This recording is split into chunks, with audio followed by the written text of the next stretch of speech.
खबर शामिल करते हैं आप बोल न्यूज़ एंकर जावेद पारेख कराची से।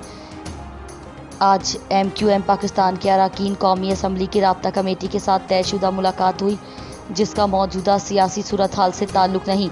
मुलाकात में मरदमशुमारी में इरादा शुमारियात की जानिब से की जाने वाली गलतियों और अब तक के आदाद व शुमार के तमाम पहलुओं के जायज़ा लिया गया। अरकान कौमी असम्बली ने इस तंजीमी मीटिंग में कन्वीनर डॉक्टर खालिद मकबूल सिद्दीकी को अपने इस्तीफ़े जमा करवाए। अरकान असम्बली ने राय दी कि अगर इदारा शुमारियात अपनी गलतियों को कोताहियों और हुकूमत मरदमशुमारी पर तहफ़्फ़ुज़ात दूर नहीं करती तो असम्बलियों में नहीं जाएंगे। मुलाकात में वज़ीर आज़म और वफाकी वज़ीर एहसन इकबाल के किरदार को भी सराहा, जिन्होंने मरदमशुमारी के हवाले से तमाम तहफ़्फ़ुज़ात सुने और उन्हें दूर करने के अहकाम जारी किए। MQM पाकिस्तान वफाकी हुकूमत का हिस्सा है और हर मुश्किल वक्त में हुकूमत के साथ खड़ी रहेगी।